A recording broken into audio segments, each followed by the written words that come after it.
A woman in New York opens the results of a DNA test and sees something that makes no sense. She had grown up hearing about her Italian heritage. The family stories were familiar. The food, the traditions, the neighborhood, the family name. But the DNA test says something completely different. No Italian ancestry. Not a small percentage. None. At first, she laughs it off. Maybe the test is wrong. Maybe the family history is wrong. Maybe there is some harmless explanation buried somewhere in the past. She has no idea that this strange result is about to connect her family to a missing child case from 1945. Hundreds of miles away, an elderly man in Florida has spent decades carrying a question that never went away. What happened to his little brother? He was 6 years old when he last saw him. He remembers the sidewalk. He remembers the afternoon. He remembers a woman approaching them. And he remembers watching that woman walk away with his 4-year-old brother. Then his brother disappeared. For 74 years, the answer never came. Until DNA testing placed two strangers on a collision course with a family secret that had survived for generations. And when the pieces finally came together, investigators and relatives were forced to confront a possibility almost impossible to imagine. The missing boy may not have died at all. He may have grown up somewhere else, under another name, inside another family, and he may have lived his entire life without ever knowing who he really was. Welcome back to Crime Vault. Tonight, we're following a mystery that began on a New York sidewalk in 1945 and wasn't truly understood until decades later. Because sometimes a cold case isn't solved by a confession. Sometimes it isn't solved by a witness. Sometimes the truth is simply waiting inside someone's DNA. July 1945. New York City was still emerging from the Second World War. Victory in Europe had been declared only a few months earlier. The city was alive with celebration. Flags hung from buildings. Radios carried news and music into the streets. People gathered outside their homes. Children played on sidewalks while adults watched from stoops and windows. In neighborhoods like Hell's Kitchen, children were often known by everyone on the block. A parent might not have to stand directly beside them every second. Neighbors watched. Older children watched younger ones. The street itself felt like an extension of the family home. And on one summer afternoon, 6-year-old Tom Martin was outside with his little brother Jerry. Tom was old enough to understand that he had to keep an eye on his younger brother. Jerry was almost 4. His 4th birthday was only days away. The two boys were riding their bicycles. It was an ordinary afternoon. Nothing suggested that anything was wrong. Then a woman approached them. Tom didn't know her. Jerry didn't know her. But she didn't behave like someone dangerous. There was nothing immediately threatening about her. She spoke to the boys. She had candy. And Jerry, like many young children, was interested immediately. Tom was more cautious. Something about the encounter didn't feel right to him. He couldn't explain what it was. He was only 6. But he hesitated. The woman then took Jerry by the hand. She told Tom that she was only taking his little brother a short distance. She would bring him back. It would only take a moment. And Tom believed her. So he stayed. He watched his brother disappear with the woman. Then he waited. A few minutes passed. Then more. The woman didn't return. Jerry didn't return. Tom continued looking toward the corner, expecting to see his brother appear. But the street kept moving around him. People continued their afternoon. Cars passed. Radios played. Dinner preparations began in nearby homes. And a 6-year-old boy slowly realized that something was very wrong. His little brother was gone. Jerry's father, Harold Martin, reported the disappearance. Police began searching. The description of the woman was limited. There was no modern surveillance system, no national missing child database, no DNA database, no technology capable of linking an unidentified child to a family decades later. Investigators had a missing 4-year-old and a young witness who had seen the last moments before his brother disappeared. But there was another complication. Harold and Jerry's mother, Nancy, had recently separated. And as investigators struggled to find an explanation, suspicion turned toward the family. Could Nancy have taken Jerry herself? Could this have been a custody dispute? Could the disappearance have been planned? Nancy denied it. Her family supported her. But every day investigators spent questioning the people closest to Jerry was another day the real trail could disappear. There was no obvious suspect, no confirmed vehicle, no reliable identification of the woman. No ransom demand. No communication from Jerry. The investigation eventually stalled. The newspapers moved on. The neighborhood moved on. But Harold Martin didn't. He kept asking questions. He kept returning to the police. He wanted to know where his son was. Years passed. Then decades. Harold eventually died without learning the answer. Nancy died without learning the answer either. But Tom was still alive. And Tom never completely stopped wondering. He grew up. He married. He built a career. He created a family of his own. From the outside, his life looked ordinary. But there was always an absence inside it. A brother who should have grown up alongside him. A man Jerry should have become. A birthday that came every year. Another year added to the unanswered question. Was Jerry alive? Had someone raised him? Did he remember his real family? Did he ever wonder where he came from? Tom couldn't answer any of those questions. But he refused to completely let them go. Decades later, consumer DNA testing became available. For the first time, ordinary people could send a sample away and receive information about their ancestry and possible relatives. Tom eventually submitted his own DNA. He wasn't expecting it to solve a 1945 disappearance. He simply wanted to see what the technology might reveal. The test didn't immediately give him the answer he'd spent his life looking for. But years later, another family would take a test for a completely different reason. A woman named Audrey Bell purchased a DNA kit. She wasn't investigating a crime. She wasn't searching for a missing relative. She was simply curious about her family genetics. She was the mother of triplets and wanted to determine which of her children were identical twins. The test answered that question, but it also produced another result, one that Audrey hadn't expected. Her ancestry report showed no Italian ancestry. That was strange. Audrey had grown up believing she was Italian. Her father had always been proud of that heritage. The family had stories about their background. The traditions were part of their identity. So seeing zero Italian ancestry was difficult to understand. But there was an easy explanation. Maybe the test wasn't accurate. Maybe ancestry estimates weren't perfect. Maybe there had been a mistake somewhere. The family didn't immediately treat it as anything serious. And then Audrey's father died. The mystery seemed destined to disappear with him. Until 2 years later, Audrey's twin sister, Cynthia, took the same DNA test. She received almost the same result. Again, there was no Italian ancestry. Now the family had a problem. One strange result could be dismissed.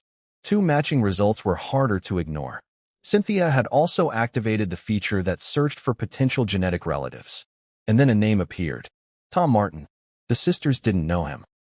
But the DNA database estimated that Cynthia and Tom shared approximately 22% of their DNA. That wasn't a distant connection. That percentage suggested a close biological relationship. An uncle, possibly a grandparent, someone from the immediate family tree. Cynthia stared at the result. Who was Tom Martin? And why was a man with that name appearing as such a close relative? She decided to contact him. That message would finally connect a woman investigating her ancestry with a missing child case that had begun 74 years earlier. When Cynthia contacted Tom, she expected an explanation about their family tree. Instead, she heard a story she could never have anticipated. Tom told her about Jerry, his little brother, the 4-year-old boy who disappeared in 1945. He explained what happened that afternoon. 2 brothers, a woman, Candy, a short walk, and then nothing. For more than 7 decades, Tom had carried the memory. He had watched his parents search. He had watched the years pass. He had grown old while the missing child case remained unresolved. And now a woman he'd never met was telling him that her family might be connected to his. Cynthia listened. Suddenly, the strange DNA result didn't look like a laboratory mistake. It looked like a doorway. But before accepting something as extraordinary as a stolen identity, they needed to eliminate the ordinary explanations. Maybe there had been an adoption. Maybe someone had been born into the wrong family. Maybe a birth record had been confused. Maybe the family tree contained a mistake. So they kept investigating. Cynthia contacted another relative. A cousin named Richard was willing to take a DNA test. If the sisters really belonged to the family they had always believed they belonged to, the results should confirm it. Instead, the results created an even bigger problem. The DNA didn't support the family's supposed Italian ancestry. It contradicted it. Again, the evidence was becoming too consistent to dismiss. There was something wrong with the family history. But what? Cynthia's brother-in-law worked in law enforcement. She asked him for help. This time, they stopped looking only at DNA. They began looking at documents, birth certificates, newspaper archives, old records, anything that could establish where the family members had actually come from. And eventually, they found a document that changed the investigation. A birth certificate. The document listed a man named Richard. It gave his birth date as May 31st, 1943. It also listed Staten Island as his place of birth. His parents were identified as Isabel and Angelo Palmo. At first glance, it appeared to be an ordinary birth record. But there was a problem. The dates didn't fit. If Richard had actually been born in 1943, he would have been 2 years old in the summer of 1945. But Jerry Martin was almost 2 years older. And Jerry had disappeared in Manhattan that July. The investigation now had 2 boys. One was officially born in 1943. The other disappeared in 1945. But the DNA evidence suggested the families might be connected. So the researchers looked deeper. They searched for records showing that Isabel had given birth in 1943. They couldn't find the supporting documentation they expected. The paper trail seemed to begin with the birth certificate itself. There was no clear earlier record establishing the child's existence under that identity.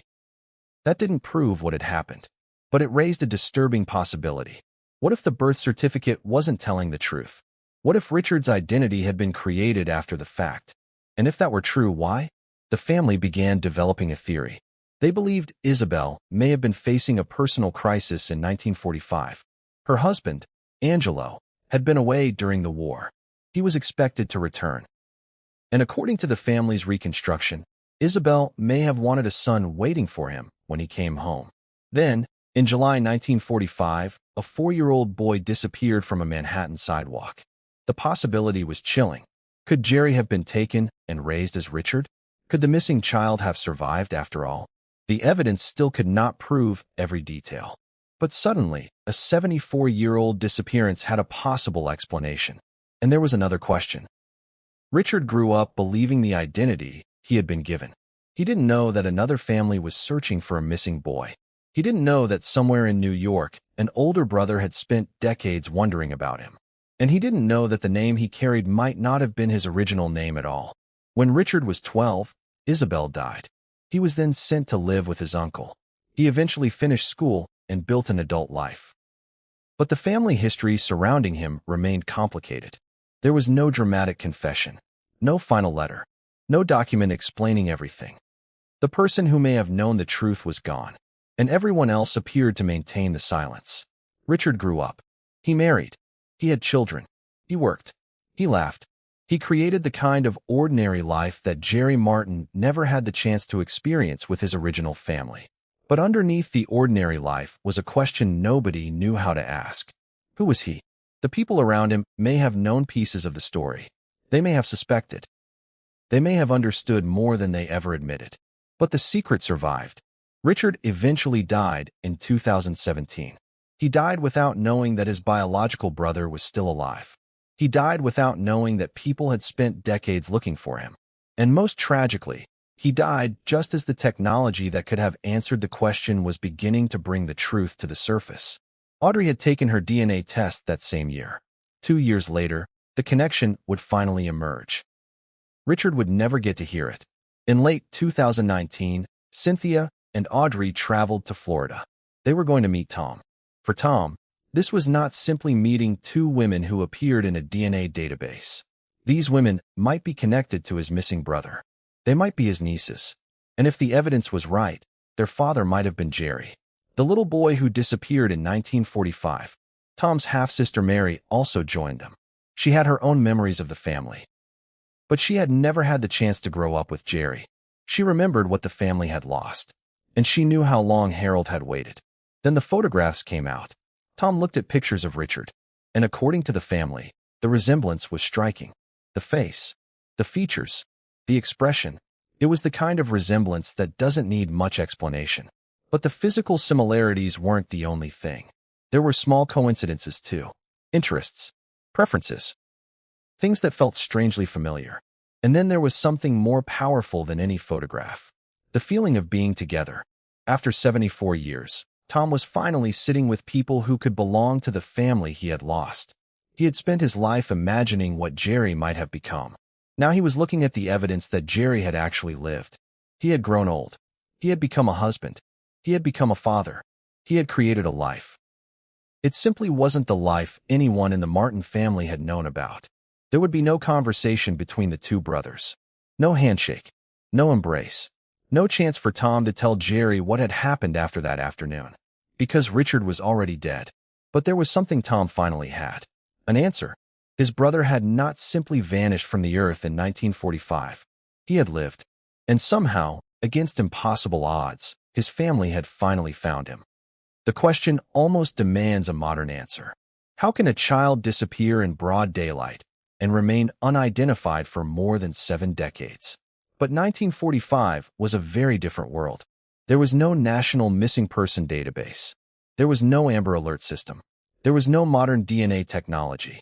There were no databases quietly comparing genetic profiles from people who didn't know they were related. Investigators had witnesses, newspapers, physical descriptions, and whatever records existed on paper. Once a case lost momentum, it could become incredibly difficult to revive. And there was another problem.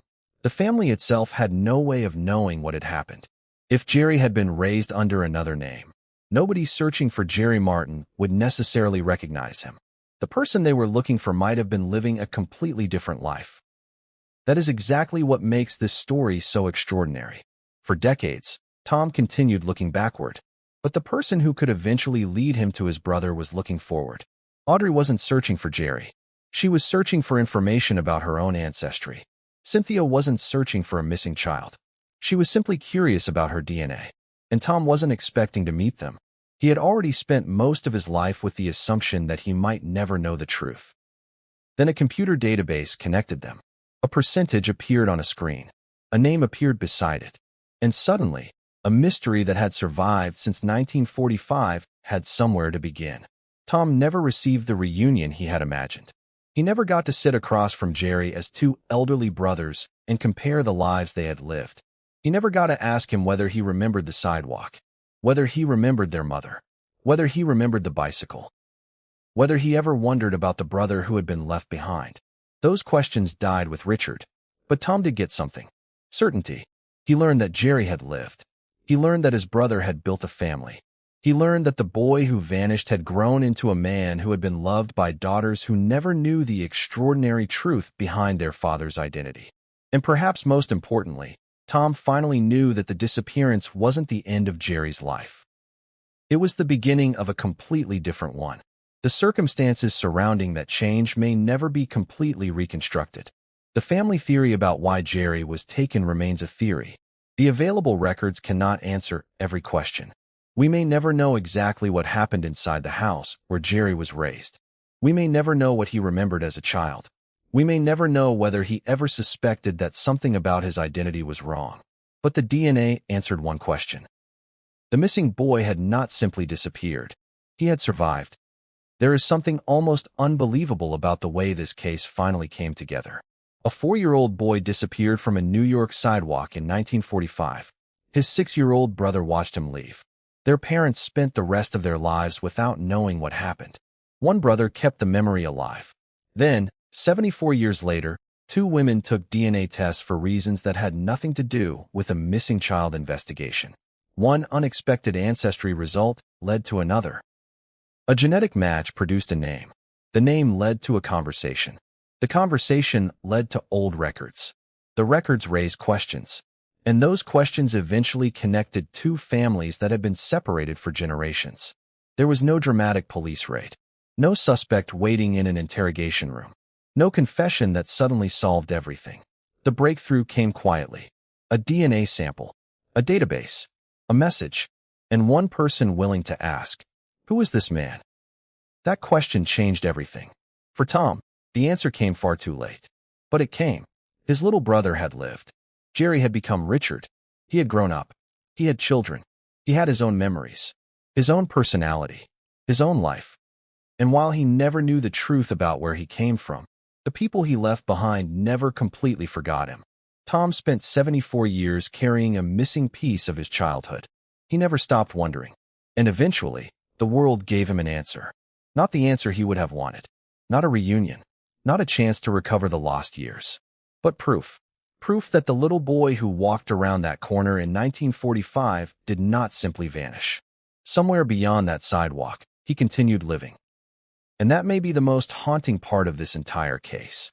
Jerry's story was hidden for so long that he effectively became two people. To one family, he was the little boy who disappeared. To another, he was a man named Richard who lived an entire lifetime. Neither family had the complete story. DNA finally brought the two halves together. And when it did, the missing child was no longer just a name in an old police file. He became a brother again, an uncle, a father, a grandfather, a real person whose life had continued even while another family mourned him. There are still unanswered questions. There may always be. But after 74 years, one question no longer needs to be asked. What happened to Jerry Martin? He lived, and his brother finally found him. If this case stayed with you, tell us in the comments what you think happened to Jerry after he was taken from that sidewalk. And if you're new to Crime Vault, subscribe, because some cases don't stay cold forever. Sometimes the answer is buried in an old document. Sometimes it's hidden in a photograph. And sometimes, decades after everyone else has stopped looking, the truth is waiting inside a DNA database. This is Crime Vault,